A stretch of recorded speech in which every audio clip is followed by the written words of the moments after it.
श्री शिवाय नमस्तुभ्यम दोस्तों।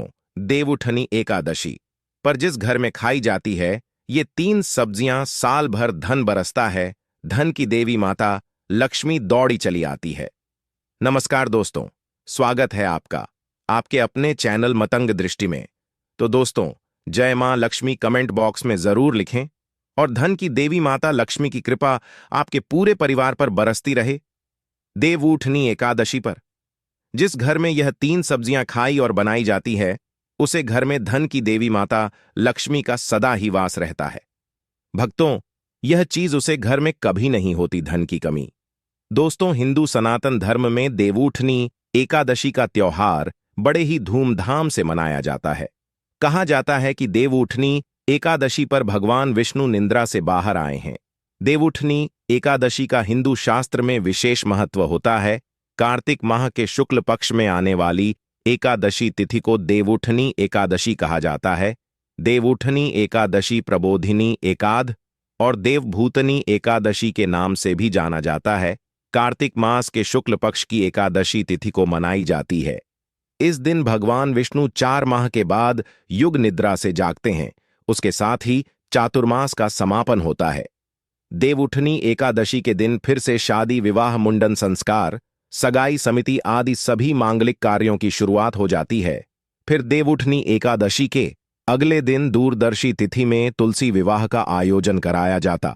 भगवान विष्णु के शालिग्राम अवतार से धन की देवी माता लक्ष्मी यानी कि तुलसी का विवाह होता है, जिस दिन को तुलसी विवाह के नाम से जाना जाता है। धार्मिक मान्यताओं के अनुसार तुलसी विवाह के आयोजन से घर में सुख, समृद्धि और खुशहाली आती है। कार्तिक माह में तुलसी के पौधे की पूजा अर्चना भी शुभ फलदायी मानी गई है। धार्मिक मान्यताओं के अनुसार सभी एकादशी में सर्वश्रेष्ठ माने जाने वाली देवउठनी एकादशी यों में सर्वश्रेष्ठ है। एकादशी व्रत करने वालों को स्वर्ग और बैकुंठ की प्राप्ति होती है। भगवान विष्णु श्री हरि विष्णु की कृपा से उसे व्यक्ति को हर तरह के सुख की प्राप्ति होती है। उसके साथ जीवन में कभी किसी भी तरह की समस्या नहीं आती है। हालांकि आपको देवउठनी एकादशी के दिन कुछ बातों का ध्यान रखना बेहद जरूरी होता है। शास्त्रों में कुछ ऐसे नियमों का वर्णन किया गया है जिन नियमों का पालन हर व्यक्ति को देवउठनी एकादशी के दिन करना चाहिए। अगर आप इन नियमों का पालन नहीं करते हैं तो भगवान श्री हरि विष्णु जी आपसे रूठ हो सकते हैं और धन की देवी माता लक्ष्मी भी क्रोधित हो सकती हैं और आपको शुभ परिणाम की जगह गंभीर और दुखद परिणाम देखने को मिल सकते हैं। आपके जीवन दुर्भाग्य में बदल सकता है। आपके अलावा शास्त्रों में कुछ ऐसी चीजों का भी वर्णन किया गया है जी चीजों का वह आप देवउठनी एकादशी पर भगवान विष्णु को लगाते हैं तो उसे प्रसाद को सभी में वितरित करते हैं, साथ ही स्वयं ग्रहण करते हैं तो आपको भगवान विष्णु की असीम कृपा प्राप्त होती है। आपकी सोई हुई किस्मत जाग उठती है और आपका भाग्य बदल जाता है। आपके अंदर भंडार भर जाते हैं। आपके जीवन में किसी भी समस्या का समाधान नहीं करना पड़ता है। आप इसके अलावा कुछ चीज ऐसी भी है जिनका सेवन देवउठनी एकादशी पर बिल्कुल भी नहीं करना चाहिए, क्योंकि इन चीजों का सेवन करने से अशोक माना जाता है। अगर आप भी इन चीजों का सेवन देवउठनी एकादशी पर कर लेते हैं तो भगवान श्री हरि विष्णु आपसे रुष्ट हो जाते हैं और आपको शुभ परिणाम की जगह गंभीर परिणाम देखने को मिल सकते हैं। इस वीडियो के माध्यम से मैं आप सभी को बताऊंगा कि इस बार साल 2024 में देवउठनी एकादशी कब है, देवउठनी एकादशी की पूजा क्यों करते हैं और इस दिन का महत्व क्या है। इसके अलावा देवउठनी एकादशी पर किन चीजों का सेवन करना चाहिए और किन चीजों का सेवन करने से बचना चाहिए। कहा जाता है कि भगवान विष्णु को किन चीजों का भोग लगाना चाहिए और किन चीजों का सेवन देवउठनी के एकादशी पर बिल्कुल भी नहीं करना चाहिए। इस वीडियो में आपको देवउठनी एकादशी के बारे में संपूर्ण जानकारी मिलेगी। शादी वीडियो के अंत तक बने रहिए और अगर आपने अभी तक मतंग दृष्टि को सब्सक्राइब नहीं किया है तो सब्सक्राइब कर लीजिए। इस वीडियो को देखने के बाद आपको कोई और वीडियो देखने की जरूरत नहीं पड़ेगी, क्योंकि आपको इस वीडियो के अंत तक सभी प्रकार की जानकारी उपलब्ध कराई जाएगी। साथ ही एकादशी के बारे में जो भी महत्वपूर्ण बातें हैं वह सभी प्रकार की बातों का इस वीडियो में जिक्र किया गया है। तो भक्तों, आपको वीडियो के अंत तक बने रहना है और वीडियो को पूरा ही देखना है। अंत में वीडियो में आपको सभी प्रकार की बातों का ज्ञान कराया जाएगा। अगर आप वीडियो को बीच में छोड़कर जाते हैं तो आपको पूरा ज्ञान नहीं होगा और अधूरा ज्ञान माना जाएगा। कहा जाता है कि अधूरा ज्ञान बहुत ही खतरनाक होता है, इसलिए आपको वीडियो के अंत तक ही बने रहना है। लेकिन उससे पहले अगर आप भी चाहते हैं कि जगत के पालनहार भगवान श्री हरि विष्णु जी का आशीर्वाद आप और आपके पूरे परिवार पर सदा बना रहे, इस वीडियो को लाइक करें और चैनल को भी सब्सक्राइब कर लें और कमेंट बॉक्स में सच्चे दिल से जय श्री विष्णु, जय मां लक्ष्मी जरूर लिखें। तो चलिए दोस्तों, सबसे पहले जानते हैं कि इस साल 2024 में देवउठनी एकादशी कब है। हिंदू पंचांग के अनुसार इस साल 2024 में देवउठनी एकादशी 13 को है। कार्तिक मास की शुक्ल पक्ष की एकादशी तिथि की शुरुआत 11 नवंबर 2024 की शाम 6:40 पर होगी। वही तिथि का समापन 12 नवंबर 2024 को शाम 4:04 पर होगा। ऐसे में उदय अतीत के अनुसार देवउठनी एकादशी का व्रत मंगलवार 12 नवंबर को रखा जाएगा। इसके अलावा देवउठनी एकादशी व्रत पारण के बारे में बात करें तो व्रत का पारण देवउठनी एकादशी के अगले दिन यानी 13 नवंबर को किया जाएगा। ऐसे में देवउठनी एकादशी 2024 का पारण 13 नवंबर की सुबह 6:42 से 8:51 के बीच किया जाएगा। साथ ही दोस्तों, इस भारतीय उतनी एकादशी पर कई सहयोग भी बना रहे हैं। देवउठनी एकादशी के दिन सुबह 7:10 तक हर्षण योग का निर्माण हो रहा है। वही बजरही योग पूरे दिन रहेगा। सर्वार्थ सिद्ध योग 12 नवंबर को सुबह 7:52 से लेकर 13 नवंबर को सुबह 5:04 तक सर्वार्थ सिद्ध योग रहेगा। इसके अलावा रवि योग देवउठनी एकादशी के दिन सुबह 6:04 से 7:52 तक रवि युग का निर्माण होगा। वही सुबह 6:53 पर से शाम 4:04 तक भद्रक का भी सैया रहेगा। ज्योतिष शास्त्रों में भाद्र के साय में शुभ कार्य करने की मनचाही होती है। लिए दोस्तों, अब जानते हैं देवउठनी एकादशी पूजा विधि के बारे में क्या रहने वाली है। पूजा विधि और कैसे आपको देवउठनी एकादशी की पूजा करनी है। तो देवउठनी एकादशी के दिन पवित्र दिन सुबह ब्रह्म मुहूर्त में उठकर कर स्नान करना चाहिए और श्री हरि विष्णु के व्रत का संकल्प ले। इसके बाद मंदिर की साफ सफाई करें और भगवान विष्णु धन की देवी माता लक्ष्मी का स्मरण करें। फिर भगवान को पंचामृत से स्नान कारण, साथ ही हल्दी या गोपी चंदन का तिलक लगाए। इसके बाद भगवान विष्णु को पीले फूल की माला, मिठाई, फल, तुलसी के पत्ते चढ़ाई। भगवान विष्णु के ओम नमो भगवते वासुदेवाय या कोई अन्य मंत्र जाप कर सकते हैं। या दोस्तों, आप धन की देवी माता लक्ष्मी का विचार कर सकते हैं। जो धन की देवी माता लक्ष्मी का मंत्र होता है, विष्णु भगवान सहस्त्र नाम का पाठ करें और अगरबत्ती लगाए। इसके बाद आरती गए। पूरे दिन व्रत का पालन करने के बाद रात में भगवान का भजन कीर्तन करते हुए जागरण करें। इसके बाद सुबह पूजा पाठ के बाद व्रत का पारण कर लें और व्रत को खोलें। दोस्तों, यह थी देवउठनी एकादशी की पूजा विधि। चलिए अब जानते हैं देवउठनी एकादशी के महत्व के बारे में कि क्या है देवउठनी एकादशी का महत्व। देवउठनी एकादशी को सभी एकादश यों में अन्य जो साल भर में 12 एकादशी पड़ती है, उन सभी एकादशों में सर्वश्रेष्ठ माना गया है। कहा जाता है कि देवउठनी एकादशी पौराणिक मान्यताओं के अनुसार मनोरथ का फल त्रिलोक में ना मिल सके, वह देवउठनी एकादशी का व्रत करके प्राप्त किया जाता है। देवपत्नी एकादशी से पूर्णिया तक भगवान शालिग्राम एवं तुलसी माता का विवाह उत्सव का पर्व मनाया जाता है। देवउठनी एकादशी पर जगत के पालनहार भगवान श्री हरि विष्णु की विशेष पूजा करके उन्हें युग निद्रा से जगाया जाता है। खास बात यह है कि इस दिन चातुर्मास व्रत भी समाप्त हो जाते हैं। मान्यता के अनुसार कार्तिक मास में श्री हरि जल में निवास करते हैं। ऐसे में इस दौरान गंगा जल पूजा में प्रयोग और उनका सेवन करना अत्यंत ही शुभ माना गया है। देवउठनी एकादशी के साथ ही सभी शुभ कार्यों की शुरुआत हो जाती है। इस दिन शालिग्राम के साथ माता तुलसी का विवाह होता है और इस दिन तुलसी पूजा का विशेष महत्व होता है। इस दिन तुलसी और शालिग्राम की पूजा करने से प्रतिरोध का समाधान होता है। इसके अलावा देव उठानी एकादशी व्रत करने से व्यक्ति की कुंडली में चंद्रमा की स्थिति मजबूत होती है और उसका भाग भी उदय होता है। कहा जाता है कि ऐसा करने से आपकी जो चंद्रमा की स्थिति है वह मजबूत होती है और चंद्रमा की आपका जो भाग्यवान प्रबल हो जाता है, और ऐसा करने से धन की देवी माता लक्ष्मी भी प्रसन्न होती हैं। तो भक्तों की था देवउठनी एकादशी का महत्व लिए। अब जानते हैं देवउठनी एकादशी पर किन चीजों का सेवन करने से और किन चीजों का भोग भगवान श्री हरि विष्णु जी को लगाने से सुख समृद्धि और धन ऐश्वर्य की प्राप्ति होती है। नंबर 1, सिंघन का भोग।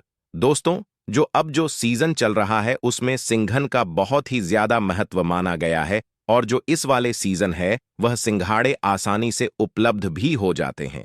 तो सिंघाड़ा होता है जो धन की देवी माता लक्ष्मी को बेहद प्रिय है।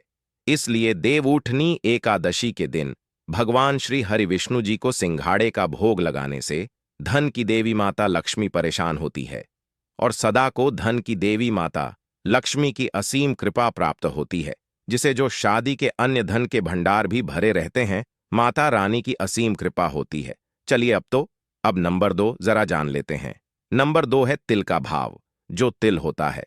धार्मिक मान्यताओं के अनुसार देवउठनी एकादशी के पवित्र दिन पर भगवान श्री हरि विष्णु जी को तिल का भोग लगाने से व्यक्ति को सभी पापों से छुटकारा मिल जाता है। इस दिन तिल का विशेष ही महत्व बताया गया, इसलिए इस दिन तिल का आधार जरूर करें।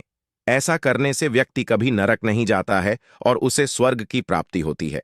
कहा जाता है कि शास्त्रों में जो तिल होते हैं वह अगर काले कलर का तेल अगर आप दान करते हैं देवु एकादशी के दिन, तो यह काफी ज्यादा शुभ माना जाता है। ऐसा करने से भी व्यक्ति को स्वर्ग की प्राप्ति होती है और वह कभी भी दुख नहीं भोगता, हमेशा उसके जीवन में सुख समृद्धि बनी रहती है। नंबर 3, गाने का भोग। गाने का तो वैसे ही महत्व बताया गया है। देवउठनी एकादशी के दिन कहा जाता है। भक्तों, जो देवउठनी एकादशी होती है उसे दिन तुलसी विवाह भी होता है, इसलिए गाने का मंडप बनाकर पूजा की जाती है और भगवान विष्णु को भोग लगाया जाता है। कहा जाता है कि जो गाने का मंडप होता है उसमें 5 गानों को लगाना काफी ज्यादा शुभ माना जाता है। 5 करने की जगह आप ज्यादा भी लगा सकते हैं, लेकिन अगर आपके पास काम है तो कम से कम 5 करने तो अवश्य ही लगाना चाहिए और उसका मंडप बनाकर उसके अंदर ही पूजा करना चाहिए। कहा जाता है भक्तों, भगवान विष्णु को भोग लगाया गया है, जो गाना होता है उसका ही वह लगाना चाहिए। धार्मिक मान्यताओं के अनुसार ऐसा कहा जाता है कि भगवान विष्णु को गाना चढ़ाने से सुख समृद्धि की प्राप्ति होती है, साथ ही जीवन में किसी भी प्रकार की समस्या का सामना नहीं करना पड़ता है। और भक्तों, कहा जाता है कि अगर आप भगवान श्री विष्णु को करना चढ़ा रहे हैं तो आपने जो मंडप बनाया है इस मंडप के एक गणना लेख कर उसमें से एक टुकड़ा तोड़ लीजिए और उसके रस को श्री हरि विष्णु जहां पर आप पूजा कर रहे हैं वहां पर उसके रस को चढ़ा दीजिए। ऐसा करने से आपको सुख समृद्धि की प्राप्ति होगी और आपका भाग्य भी प्रबल बना रहेगा। नंबर 4, केले का भोग। केले का भोग भी लगाना अत्यंत शुभ माना गया है। श्री हरि विष्णु को अकेला बहुत प्रिय है, इसलिए जब भगवान विष्णु एक निद्रा से जागते हैं तो उन्हें केले का भोग लगाया जाता है। इससे धन वृद्धि होती है, धन की देवी माता लक्ष्मी भी परेशान होती है और सभी समस्याओं से छुटकारा मिल सकता है। इसके बाद आपको देवउठनी एकादशी पर केले के पौधे की पूजा अर्चना भी करनी चाहिए। ऐसा करने से सड़क को भगवान श्री हरि विष्णु और धन की देवी माता लक्ष्मी की विशेष कृपा प्राप्त होती है और जीवन में कई तरह के शुभ फलों की प्राप्ति होती है और धन की देवी माता लक्ष्मी की भी कृपा बरसती है। नंबर 5, पंचामृत। कहा जा है कि धार्मिक मान्यताओं के अनुसार देवउठनी एकादशी पर भगवान विष्णु की पूजा में पंचामृत होना बेहद ही ज्यादा जरूरी होता है।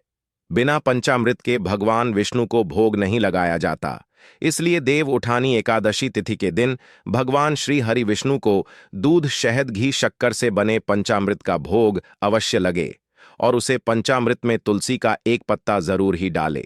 तभी पंचामृत को बच्चों का अमृत कहा जाता है। ऐसा आने से आपको सौभाग्य की प्राप्ति हो सकती है और सड़क की सोई हुई किस्मत जग सकती है। नंबर 6, पंजीरी का भोग। दोस्तों, कोई भी सिर्फ काम होता है तो उसमें सबसे पहले आप पंजीरी तो बनते ही होंगे, तो देवउठनी एकादशी के दिन भगवान विष्णु को पंजीरी का भोग जरूर लगे। ऐसा कहा है कि पंजीरी विष्णु जी को अत्यंत प्रिय है और इन चीजों का भोग लगाने से व्यक्ति को मनवांछित फलों की प्राप्ति होती है और परिवार में खुशहाली का आगमन होता है। पंजीरी का भोग लगाने से अशोक ग्रह की बुरी प्रभाव से छुटकारा मिल सकता है। नंबर 7, अच्छा का बुक। मान्यताओं के अनुसार भगवान विष्णु जी को अच्छा बेहद प्रिय है, इसीलिए भगवान विष्णु जी को देवउठनी एकादशी के दिन गुड़ का भोग जरूर लगाए। कहा जाता है कि बिना गुड़ की पूजा तो सफल ही नहीं है। तो आप अगर पूजा पाठ कर रहे हैं तो क्या है, जो गुड़ होता है उसको आप पूजा में जरूरी ही शामिल करें और जो पूजा का सामान होता है उसमें गुड़ को जरूर रख ले, उसके बाद ही पूजा करें। और जो भी आप पंचामृत बनाया है उसमें भी थोड़ा सा अच्छा डाल सकते हैं। भक्तों मान्यताओं के अनुसार भगवान विष्णु जी को भी गुण अत्यंत प्रशांत पसंद है, इसलिए भगवान विष्णु जी को देवउठनी एकादशी पर गुण का भोग जरूर लगाना चाहिए। ऐसा करने से भक्तों को लाभ होता है, साथ ही सौभाग्य में वृद्धि होती है। नंबर 8, मिस्त्री और पीली मिठाई का भोग। देवउठानी एकादशी के दिन भगवान विष्णु को पीले रंग की मिठाई और मिश्री जी का भोग जरूर लगाना चाहिए। पीले रंग भगवान विष्णु को प्रिय रंग है। माना जाता है कि मिश्री जी और पीले रंग की मिठाई भोग से भगवान विष्णु जी अत्यंत कृपा प्राप्त होती है और जीवन में तरक्की के नए नए मार्ग खोलते हैं और जो भी बिजनेस कारोबार है उसमें सफलता मिलती है। नंबर 9, मां माखन और साबूदाने की खीर। दोस्तों कहा जाता है कि माखन और साबूदाने की खीर देवउठानी एकादशी के दिन अगर आप बनाते हैं और श्री हरि विष्णु जी को चढ़ाते हैं तो यह काफी ज्यादा शुभ प्राप्त होता है। देवउठनी एकादशी के दिन भगवान श्री विष्णु को खाने और साबूदाने की खीर का भोग लगाना चाहिए। खीर प्रभु श्री हरि विष्णु को बेहद प्रिय है। खीर का भोग लगाने से भगवान विष्णु भक्तों का आसीन कृपा प्राप्त होती है और वह अपने भक्तों पर सदा कृपा बनाए रखते हैं और धन की देवी माता लक्ष्मी की भी असीम कृपा होती है। नंबर 10, दूध का भोग। ऐसा कहा जाता है कि अगर किसी व्यक्ति की कुंडली में चंद्रमा की स्थिति कमजोर है और उसका भाग्य भी कमजोर है तो उसे देवउठनी एकादशी के दिन भगवान विष्णु जी को दूध का भोग लगाना चाहिए। इससे धन और मन दोनों में विस्तार होगा और व्यक्ति की सभी परेशानियां भी दूर होंगी और उसका भाग्य भी उदय होगा। नंबर 11 की सर की मिठाई का। वह दोस्तों की सर की मिठाई का भोग लगाना तो बेहद ही ज्यादा जरूरी होता है। देवउठनी एकादशी के दिन भगवान विष्णु को केसर की जो मिठाई होती है वह बहुत अत्यधिक ज्यादा ही प्रिय होती है। ऐसे में कभी देवउठनी एकादशी के दिन अगर आप कीकरयुक्त खीर बना रहे हैं तो इन चीजों का जरूर ही इस्तेमाल करें। श्री हरि जो विष्णु है उनको जरूर अर्पित करें। जो भक्त होती हैं अगर वह ऐसा करते हैं तो उन्हें सुख शांति और धन की ऐश्वर्या की प्राप्ति होती है। इसके अलावा देवउठानी एकादशी पर भगवान विष्णु को सफेद रंग का भोग जरूर लगाए। इस दिन खीर सफेद रंग की कोई भी मिठाई का भोग लगाने से श्री हरि विष्णु जी प्रसन्न होते हैं और धन की देवी माता लक्ष्मी की भी असीम कृपा होती है। भगवान विष्णु जी के भोग में तुलसी का उपयोग करें, क्योंकि कहा जाता है कि जो तुलसी होती है उनका विवाह एक जो दूसरा रूप है विष्णु भगवान जी का शालिग्राम, उनसे उनका विवाह हुआ था। तो ऐसे में अगर आप तुलसी का उपयोग श्री हरि विष्णु जी के पूजा में करते हैं तो इसका काफी ज्यादा सुख परिणाम देखने को मिलेगा। श्री हरि विष्णु जी को तुलसी अत्यधिक प्रिय है। भगवान विष्णु जी को भूख लगने समय तुलसी का उपयोग करना न भूले। धार्मिक शास्त्रों के अनुसार भगवान विष्णु जी तुलसी के बिना वह ग्रहण नहीं करते।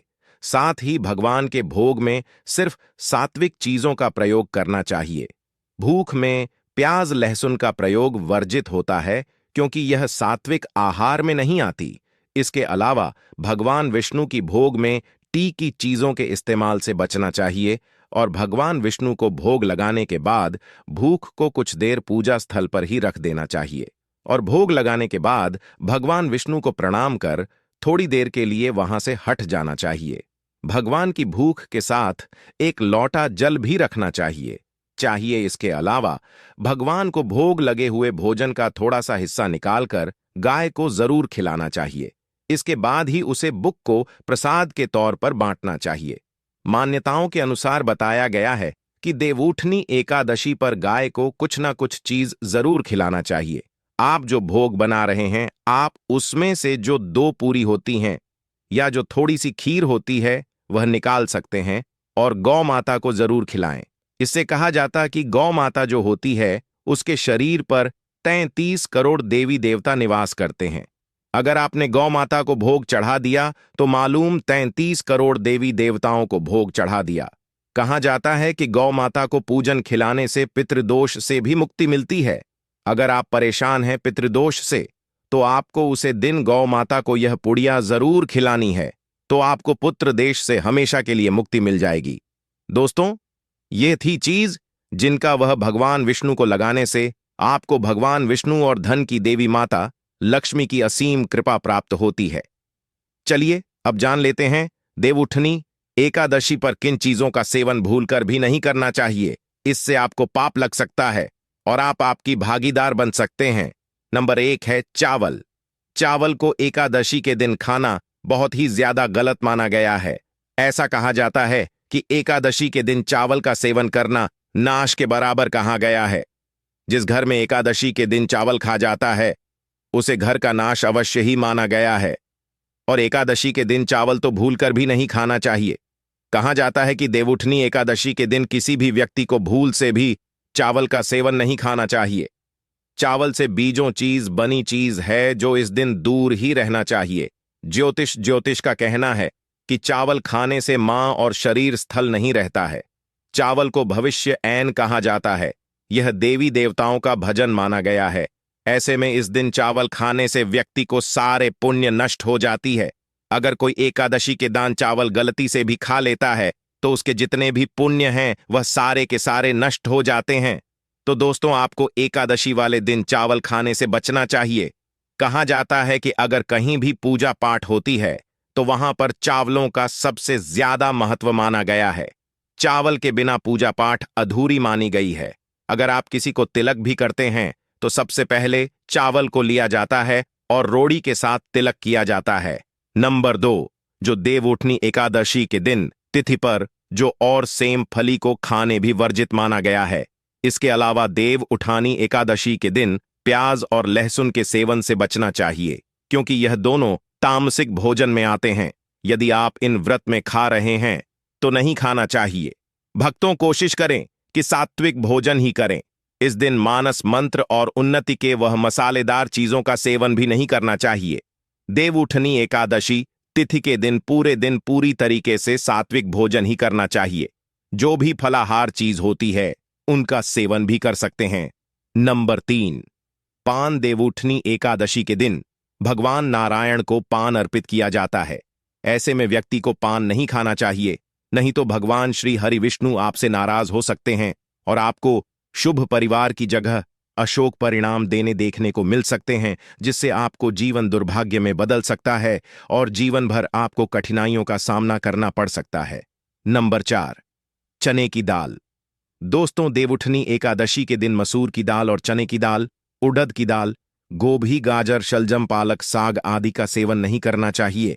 साथ ही इस दिन शारीरिक व मानसिक तौर पर किया जाने वाले बुरे कर्मों को भी बचना चाहिए, क्योंकि शास्त्रों में देवउठनी एकादशी को मोक्षदानी एकादशी भी कहा गया है। इसलिए देवउठनी एकादशी तिथि के दिन इन चीजों का सेवन करने से बचना चाहिए, बिल्कुल कतई नहीं करना चाहिए, वरना आपके जीवन में दुर्भाग्य बदल सकता है। आपका भाग्य से दुर्भाग्य हो सकता है। नंबर 5, बैगन। बैगन को तो कतई नहीं खाना चाहिए। शास्त्रों में बैगन को अशुभ माना गया है।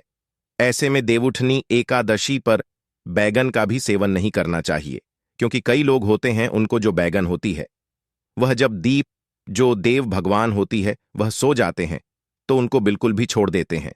तो देवउठनी एकादशी के दिन भी आपको बैंगन का सेवन नहीं करना चाहिए। ऐसा माना जाता है कि इस माह में पितृदोष से संबंधित बीमारी होने का खतरा रहता है और बैंगन पितृदोष बढ़ता है। इसके अलावा भी उतनी एकादशी पर ब्रह्मचर्य का पालन करना चाहिए। बैंगन कम प्रवृत्ति को बढ़ा है, इसलिए कार्तिक माह में दृष्टि से बैंगन खाना उचित नहीं माना गया है। दोस्तों, आप अभी तक वीडियो को अंत तक देख रहे हैं, इसका मतलब आपको वीडियो अच्छी लग रही है।